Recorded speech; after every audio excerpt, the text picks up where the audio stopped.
Začiatok prázdnin, 9. júl 1976. Pre tých, ktorí sa zúčastnili letnej aktivity, Socialistický zväz poriada diskotéku. Opálené tváre, ruky s prvými mozolemi. Na chvíľu sa medzi nich príde pozrieť aj 20-ročná študentka medicíny. Naozaj len na chvíľu. Okolo 11. večer jej odchádza vlak do Košíc. Písal jej priateľ. Mladosť, priateľstvo a láska totiž patria nerozlučne k sebe.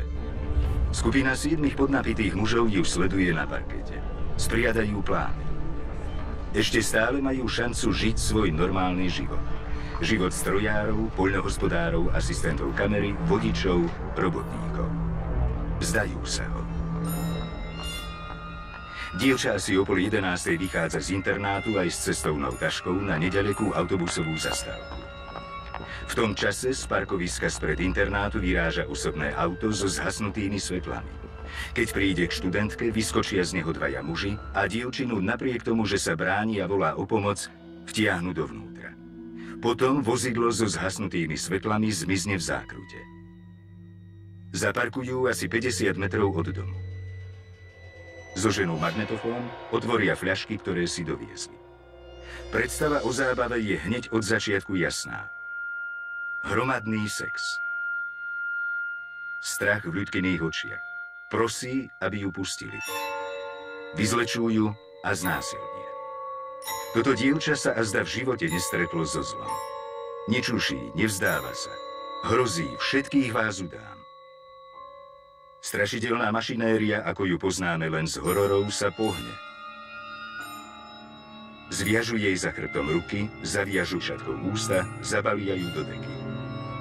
Pri jazierku ju ešte dvakrát znásilnia. Potom ju zanesú do vody a utopia.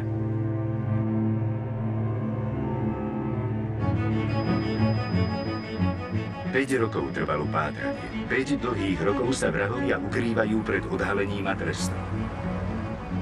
Ako sa ukázalo, páchateľmi boli deti straníckych funkcionárov, ktorí sa snažili manipulovať vyšetrovanie. Zlatá mládež. Deti z rodín, ktoré poberali dôveru štátu a spoločnosti, bez svedomia zmarili ľudský život len preto, že si chceli užiť. Už nikdy sa nezbavia ťaživej nočnej mory. Prízraku vraždy.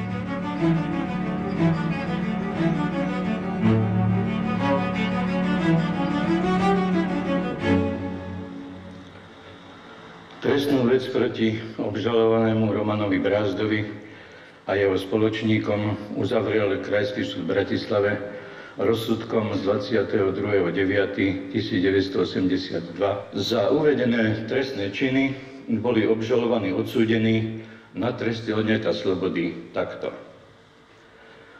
Roman Brázda vo výmere 20 rokov, Miloš Kocúr vo výmere 24 rokov, Milan Andrášik vo výmere 22 rokov, Stanislav Dúbravický vo výmere 18 rokov, Pavol Bedač vo výmere 8 rokov, František Čerman vo výmere 12 rokov a Juraj Lachman vo výmere 4 roky.